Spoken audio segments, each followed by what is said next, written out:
اعوذ باللہ من الشیطان الرجیم بسم اللہ الرحمن الرحیم الحمد للہ رب العالمین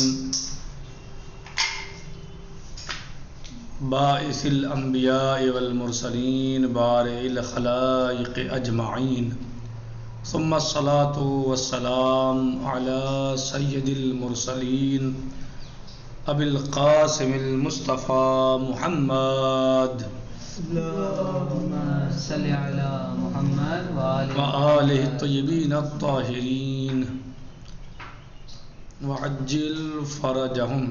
آج ہماری گفتگو ہے حلقہ اولیٰ میں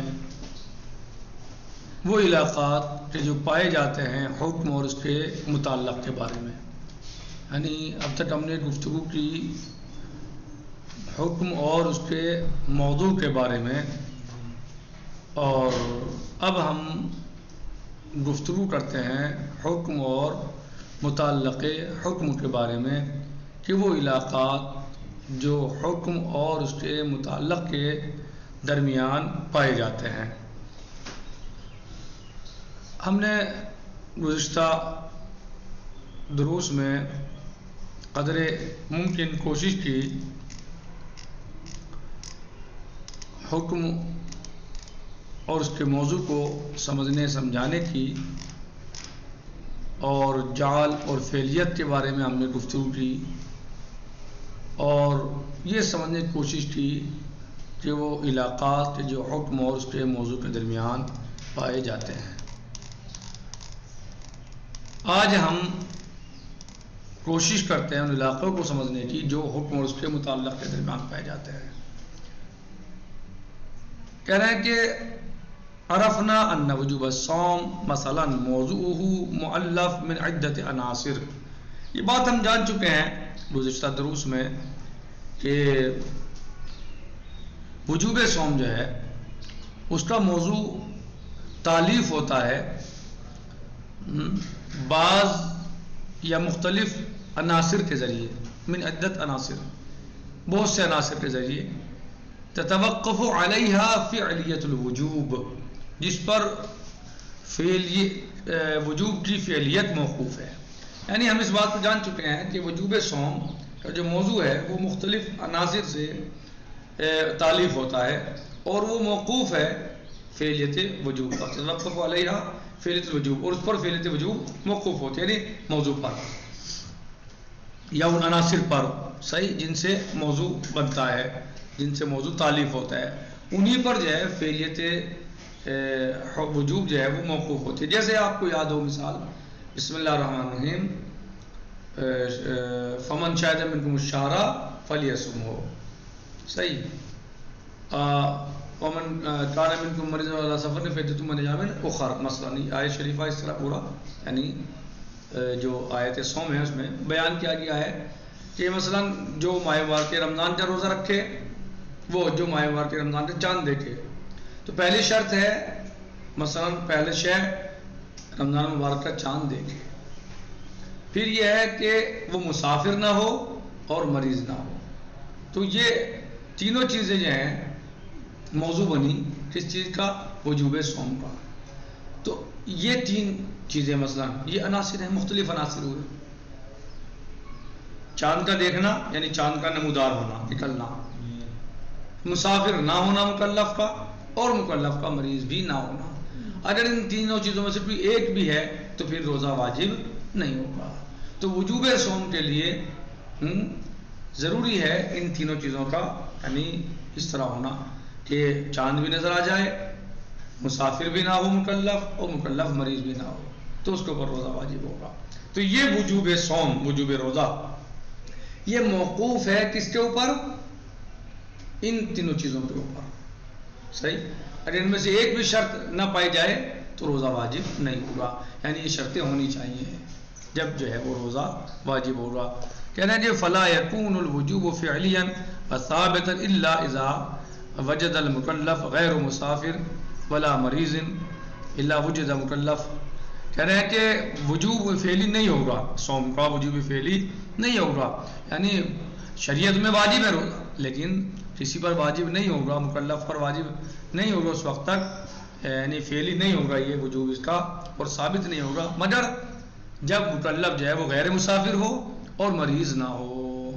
وَحَلَّ عَلَيْهِ هِلَالُ شَهْرِ رَمَضَانَ، اور اس پر ماہ مبارک رمضان کا چاند بھی نمودار ہو گیا ہو، یعنی چاند دکھ گیا ہو ماہ مبارک رمضان کا۔ جب تک یہ تینوں چیزیں نہیں پائی جائیں گی تو روزہ واجب نہیں ہوگا۔ وَأَمَّا مُتَعَلِّقُ هَذَا الْوُجُوبِ، یہ بات تھی موضوع کے بارے میں، ٹھیک ہے، جو آپ نے پڑھا ہے تینوں چیزیں کیا ہیں؟ تینوں چیزیں یہ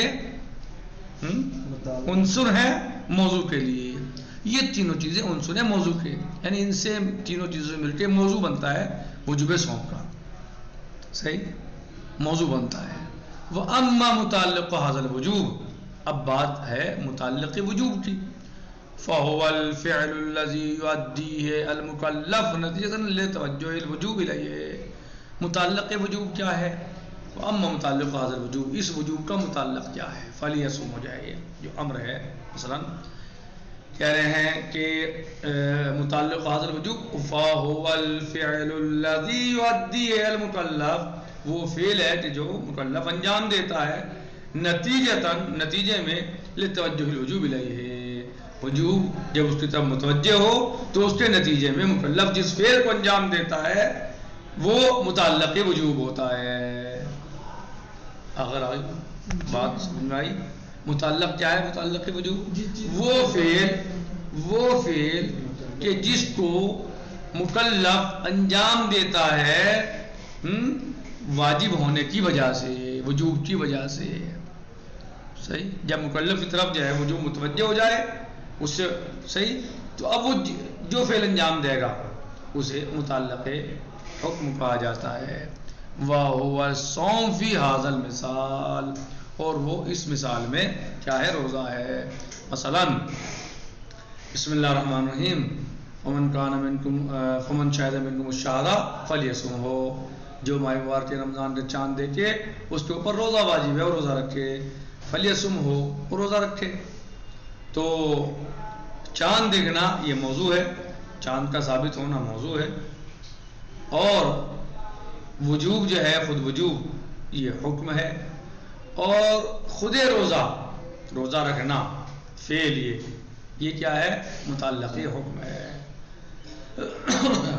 بسم اللہ الرحمن الرحیم، وَلِلَّهِ عَلَى النَّاسِ حِجُّ الْبَيْتِ مَنِ اسْتَطَاعَ إِلَيْهِ سَبِيلًا، تو استطاعت موضوع ہے، صحیح، وجوب جو ہے یہ حکم ہے، اور جو انجام دیا جا رہا ہے خود حج، جو ارکان انجام دے رہے ہیں آپ، جو انجام دیں گے حج کو دے رہے ہیں، وہ کیا ہے؟ متعلق حکم ہے۔ ہماری گفتگو چل رہی ہے آج اس یا ان علاقوں کے بارے میں، ان علاقات کے بارے میں جو حکم اور متعلق حکم کے درمیان پائے جاتے ہیں۔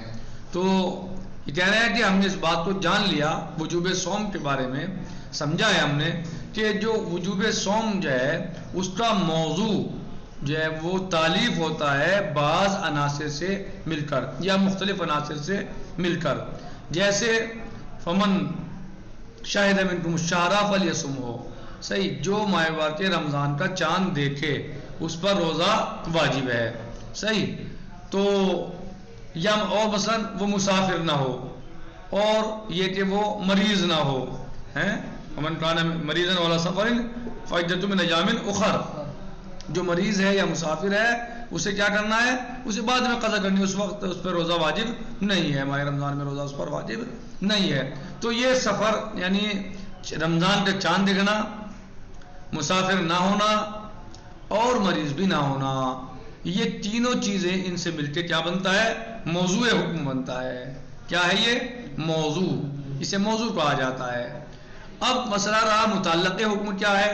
کہہ رہے ہیں متعلق حکم جو ہے، کہہ رہے متعلق جو ہے اس وجوب کا وہ فعل ہے جس کو مکلف انجام دیتا ہے اس وجوب کے متوجہ ہونے کے نتیجے میں، اسے متعلق کہا جاتا ہے۔ جیسے فمن شاہد منکم الشہر فلیصمہ، جو ماہ مبارک رمضان کا چاند دیکھے اس پر روزہ واجب ہے، فلیصمہ، تو اس پر واجب کیا ہے، کیا انجام دے گا؟ وہ روزہ رکھے گا۔ جب موضوع ثابت ہو گیا تو اب اس کے اوپر حکم وجوب ہے، اور جو وہ عمل انجام دے گا اس وجوب کے نتیجے میں وہ کیا ہے؟ متعلق حکم ہے۔ اس مثال میں وہ کیا ہے؟ صوم ہے، یعنی روزہ ہے، خود روزہ ہے۔ صحیح؟ اسی طرح بسم اللہ الرحمن الرحیم وللہ علی الناس حج البیت من استطاع الیہ سبیلا، جس پہ استطاعت ہو، جس کے پاس استطاعت ہو جی، وہ اس کے اوپر جو ہے حج واجب ہے۔ تو استطاعت موضوع ہے، وجوب حج، وجوب جو ہے یہ حکم ہے، اور خود حج یہ متعلق حکم ہے۔ یہاں تک ہماری بات ہوئی تھی۔ کہنے وعلی ھذا الذوق نستطيع ان نمیز بین متعلق الوجوب و موضوعی، اور اس اعتبار سے وعلی ھذا الذوق جو ہم نے پڑھا ہے یہ، اس اعتبار سے نستطيع نمیز ہم تمیز پیدا کر سکتے ہیں بین متعلق الوجوب و موضوعی، کہ ہم تمیز پیدا کریں وجوب کے متعلق میں اور اس کے موضوع میں، یعنی متعلق وجوب اور اس کے موضوع میں تمیز پیدا کر سکیں۔ فإن المتعلق یوجد بسبب الوجوب، متعلق جو ہے وہ پایا جاتا ہے وجوب کے سبب۔ کیسے تمیز پیدا کریں گے؟ کیا فرق ہے ان میں؟ نستطيع ان نمیز بین متعلق الوجوب و موضوعه فإن المتعلق یوجد بسبب الوجوب۔ کہہ رہے ہیں کہ اب ہم اس روشنی میں جو ہم نے اوپر پڑھا ہے اس کے اعتبار سے ہم فرق کر سکتے ہیں وجوب کے متعلق میں اور وجوب کے موضوع میں۔ کیسے؟ فإن المتعلق یوجد، بے شک متعلق پایا جاتا ہے، بے سبب الوجوب، وجوب کے سبب۔ پہلے وجوب ہے پھر متعلق ہے، پہلے کیا ہے؟ وجوب آتا ہے، پھر متعلق وجوب آتا ہے۔ فالمکلف انما یصوم لاجل وجوب الصوم علیہ، پس مکلف صرف اور صرف روزہ اس وقت رکھے گا جب وجوب صوم اس کے اوپر آ جائے گا۔ صحیح؟ یعنی متعلق کیا ہے؟ یہاں روزہ ہے، خود روزہ۔ تو روزہ کب رکھتا ہے مومن مکلف؟ جب وجوب آ جائے، جب اس کے اوپر روزہ واجب ہو جائے، وجوب ثابت ہو جائے فعلی طور پر، ہاں فعلی طور پر، یعنی موضوع موجود ہو، وجوب فعلی ہو جائے گا، اور جب وجوب فعلی ہو جائے گا تو اب اس کا متعلق کو انجام دیا جائے گا۔ تو لہٰذا متعلق فعل جو ہے وہ وجوب کے بعد آتا ہے، متعلق فعل وجوب کے بعد آتا ہے۔ میری طرف دیکھیے، متعلق فعل وجوب کے بعد ہوتا ہے، اور موضوع حکم متعلق حکم وجوب کے بعد ہوتا ہے، اور موضوع حکم وجوب سے یا حکم سے پہلے ہوتا ہے۔ یعنی متعلق حکم کب ہوتا ہے؟ حکم کے بعد، حکم کے بعد، اور موضوع حکم کب ہوتا ہے؟ حکم سے پہلے۔ حکم کب آئے گا؟ ہوگا فعلی جب، یا وجوب فعلی کب ہوگا؟ جب موضوع موجود ہو۔ اگر موضوع موجود نہیں ہے تو حکم نہیں ہوگا۔ صحیح ہے؟ حکم ہوگا تو متعلق ہوگا۔ یہ ہم اس طرح جو ہے فرق کر سکتے ہیں۔ بینما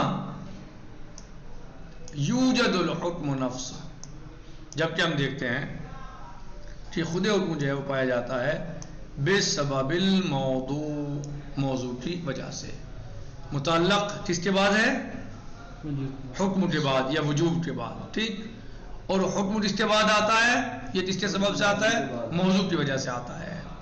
فوجوب الصوم، فوجوب الصوم، فوجوب الصوم لا يصبح فعليا الا اذا وجد مکلف غیر، یا وجد مکلف غیر مریض ولا مسافر وحل علیہ الحلال۔ پس وجوب صوم جو ہے وہ فعلی نہیں ہوگا، مگر کب؟ جب مکلف مریض نہ ہو، مسافر نہ ہو، اور اس پر ماہ مبارک رمضان کا چاند نمودار ہو گیا ہو، چاند دکھ گیا ہو۔ صحیح؟ تو سمجھ میں آیا؟ وجوب صوم فعلی کب ہوگا؟ جب چاند دکھ جائے، مسافر نہ ہو مکلف اور مریض نہ ہو، اور جب یہ تینوں مثلا چیزیں یہ صحیح ہے ثابت ہوں گی، پائی جائیں گی، تو اب موضوع ثابت ہوگا، موضوع ثابت ہوگا تو حکم ثابت ہوگا، حکم کے لیے متعلق چاہیے، تو گویا پہلے موضوع پھر حکم اور پھر متعلق حکم۔ وَهَكَذَا نَجِدُ أَنَّ وُجُودَ الْحُكْمِ يَتَوَقَّفُ عَلَى وُجُودِ الْمَوْضُوعِ۔ اس طریقے سے ہم پائیں گے کہ حکم کا وجود موقوف ہے وجود موضوع پر۔ حکم کا وجود کیا پہ موقوف ہے؟ وجود موضوع پر۔ اگر موضوع کا وجود نہیں ہے تو حکم کا بھی وجود نہیں ہے۔ بینما یکون سببا لایجاد المتعلق، جبکہ حکم جو ہے وہ سبب بنتا ہے متعلق کو ایجاد کرنے کا۔ اگر روزہ واجب نہیں، اگر وجوب نہیں ہے تو روزہ کون رکھے گا؟ کیوں رکھے گا مثلا جو ہے؟ تو لہٰذا وجوب جو ہے وہ اس کے متعلق کے وجود کو ایجاد کرتا ہے، یعنی حکم کے وجود کو ایجاد کون کرتا ہے؟ یہ کہا جائے موضوع، اور متعلق کے وجود کو کون ایجاد کرتا ہے؟ حکم۔ حکم حکم یہ سمجھیے کہ حکم کے وجود کو ایجاد کرتا ہے موضوع، یعنی موضوع کی وجہ سے حکم ایجاد کا وجود جو ہے وہ سامنے آتا ہے، حکم وجود میں آتا ہے۔ کس کی وجہ سے؟ موضوع کی۔ اگر موضوع نہ ہو تو حکم نہیں آئے گا، ٹھیک؟ اور حکم کی وجہ سے متعلق حکم وجود میں آتا ہے، یعنی اگر حکم نہ ہو تو پھر متعلق بھی وجود میں نہیں آئے گا۔ تو موضوع حکم اور متعلق حکم میں کیا فرق ہوا؟ دونوں میں فرق یہ ہے کہ موضوع حکم سبب بنتا ہے وجود حکم کا، اور وجود حکم خود سبب بنتا ہے متعلق حکم کا۔ پہلے موضوع ثابت ہوگا تو حکم ہوگا، پھر حکم آتا ہے، پھر متعلق ہوگا۔ پہلے موضوع ثابت ہوگا، جب موضوع ثابت ہو جائے گا تو اس کا حکم ثابت ہوگا، حکم ثابت ہو جائے گا تو اس کا جو ہے متعلق حکم ثابت ہوگا۔ پھر یہ صحیح، یعنی ان میں بالکل یہ کہیے کہ متعلق میں اور موضوع میں بالکل الٹا ہے، متعلق اور موضوع ایک دوسرے کے اپوزٹ ہیں، یعنی موضوع حکم سے حکم ثابت ہوتا ہے، حکم وجود میں آتا ہے، صحیح، اور حکم کے وجود کے سبب متعلق حکم وجود میں آتا ہے۔ وہ اعلیٰ حضرت یعنی دیکھو تو کوئی یعنی چھوٹی سی بات ہے، سمجھ لیجیے۔ وعلى هذا الاساس نعرف ان من المستحيل ان يكون الوجوب داعيا الى ایجاد موضوعه ومحركا للمكلف نحوه كما يدعو الى ایجاد متعلقه۔ وعلى هذا الاساس، اور اس بنیاد پر جو ہم نے اوپر پڑھی ہے، نعرف، ہم اس بات کو جانتے ہیں، سمجھتے ہیں، پہچانتے ہیں، ان من المستحيل کے بات مستحیل ہے، محال ہے، ان یکون الوجوب داعیا، کہ وجوب جو ہے وہ داعی ہو ایجاد الی ایجاد موضوعی، اپنے موضوع کو ایجاد کرنے میں، یعنی یہ بات مستحیل ہے، محال ہے، ناممکن ہے کہ وجوب جو ہے وہ سبب بنے، یا وجوب جو ہے وہ مثلا سبب بنے کس چیز کا؟ موضوع کا، موضوع کے وجود کا، یہ محال ہے، بلکہ موضوع سبب بنتا ہے وجوب کے یا حکم کے وجود کا، ٹھیک؟ وَمُحَرِّكًا لِلْمُكَلَّفِ، اور وہ مکلف کو جو ہے وہ حرکت دے، محرک یعنی اسے حرکت دے وَمُحَرِّكًا لِلْمُكَلَّفِ، اور وہ محرک ہو مکلف کے لیے، نحوہ، اس کی طرف، کما، یا اس کے لیے، کما یدعو الی ایجاد متعلقی، جیسے کہ دعوت دیتا ہے حکم ایجاد متعلق کو، یعنی حکم جس طریقے، یعنی مستحیل ہے کہ وجوب جو ہے وہ دعوت دے ایجاد کسی کو، ایجاد موضوع کے لیے، موضوع کو، صحیح، جس طریقے سے دعوت دیتا ہے ایجاد متعلق کو، یعنی وجوب یا حکم متعلق کو ایجاد کرتا ہے لیکن موضوع کو ایجاد نہیں کرتا۔ حکم جو ہے متعلق کو ایجاد کرتا ہے اپنے، لیکن موضوع کو ایجاد نہیں کرتا۔ موضوع کو حکم بلکہ برعکس اس کے، یعنی موضوع کی وجہ سے حکم آتا ہے، ہاں، موضوع کی وجہ سے حکم آتا یعنی ہے، موضوع ایجاد کرتا ہے حکم کو. بس اس میں ایجاد ہوتا ہے حکم. ہاں، صحیح. اور لیکن حکم ایجاد کرتا ہے متعلق لیکن اور متعلق ایجاد ہوتا ہے حکم کی وجہ سے. ہاں. تو حکم جو ہے وہ یعنی متعلق کو ایجاد کرتا ہے، دعوت دیتا ہے ایجاد کرنے کی، موضوع کا نہیں. صحیح. فوجوب الصوم على كل مكلف غیر مسافر ولا مریض لا يمكن ان يفرض على المكلف الا يسافر. بس وجوب صوم جو ہے مکلف پر، کس مکلف پر؟ غیر مسافرین، جو غیر مسافر ہو اور مریض نہ ہو. لا يمكن، ممکن نہیں ہے، ان يفرض على المكلف، کہ مکلف پر وہ فرض کرے اللہ یسافر، کہ سفر نہ کرو. یعنی روزہ اس بات کو نہیں کہتا کہ سفر نہ کرو. کہہ رہے ہیں کہ والا هذا الاساس نعرف ان من المستحيل ان يكون الوجوب داعيا الى ایجاد موضوعه ومحركا للمكلف لنحوه كما يدعو الى ایجاد متعلقه. فوجوب الصوم على مكلف غير مسافر ولا مریض لا يمكن ان يفرض على المكلف ان لا يسافر. یہ نہیں مکلف کے اوپر واجب قرار دیتا ہے، فرض کرتا کہ مکلف جو ہے سفر نہ کرے. وَإِنَّمَا يُفْرِضُ عَلَيْهِ أَن يَصُومَ إِذَا لَمْ يَكُنْ مُسَافِرًا. بلکہ یہ کہتا ہے روزہ، کہ یہ کہتا ہے کہ اگر مسافر نہیں ہو اور ماہوار کے رمضان ہے تو روزہ رکھو. اگر کوئی مسافر نہیں ہے، مریض بھی نہیں ہے اور ماہوار کے رمضان ہے تو اب روزہ رکھو. لیکن خود روزہ سفر کو منع نہیں کرتا کہ آپ سفر نہ کریں. لیکن اگر آپ مسافر نہیں ہیں، آپ مریض نہیں ہیں، چاند نمودار ہو چکا تو آپ کے اوپر روزہ واجب ہے. ووجوب الحج علی المستطیع، اور حج کا واجب ہونا مستطیع پر. لا يمكن ان يفرض على المكلف ان يكتسب ليحصل على الاستطاعة. صحیح ہے، ممکن نہیں ہے کہ فرض کرے، یعنی وجوب حج مستطیع پر. صحیح، ممکن نہیں ہے کہ فرض کرے مکلف پر کہ وہ کسب کرے، حالات پیدا کرے، مال حاصل کرے یا استطاعت حاصل کرے، یہاں تک کہ وہ حج پر جائے اور حج کو انجام دے. یہ واجب ہے مکلف انسان مومن پر کہ وہ حج کے لیے اسباب مہیا کرے خود؟ نہیں، ایسا واجب نہیں ہے کہ وہ مستطیع ہو خود زبردستی. نہیں، ہو جائے تو پھر حج واجب ہے. اگر مستطیع نہیں ہے تو اس کے اوپر استطاعت پیدا کرنا واجب یا استطاعت کا حاصل کرنا واجب نہیں ہے. وَإِنَّمَا يُفْرَضُ الْحَجُّ عَلَى الْمُسْتَطِيعِ، بلکہ مستطیع پر حج واجب ہے. استطاعت پیدا کرنا مومن کے اوپر واجب نہیں ہے، مسلمان کے اوپر واجب نہیں ہے کہ استطاعت حاصل کرے.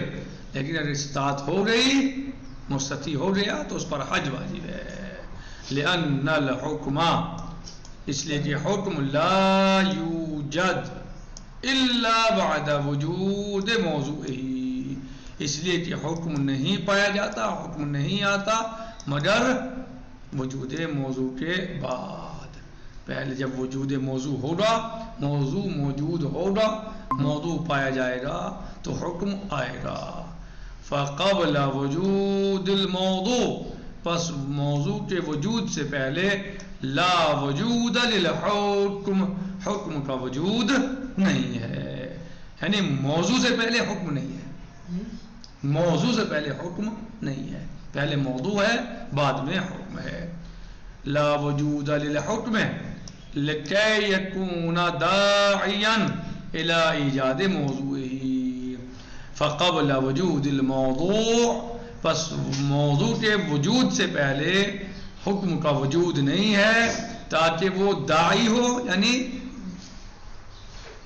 دعوت دے اس بات کی، کس بات کی؟ الى ایجاد موضوعه، اس کے موضوع کو ایجاد کرنے کی. وَلِأَجْلِ ذَلِكَ وضعت فی علم الاصول القاعدۃ القائلہ، لہذا اسی لیے علم اصول میں یہ قاعدہ وضع کیا گیا ہے. کیا قاعدہ؟ ان کل حکم یستحیل ان یکون محرکا نحو ای عنصر من العناصر الدخیلہ فی تکوین موضوعه بل یختصر تاثیرہ و تحریکہ علی نطاق المتعلق.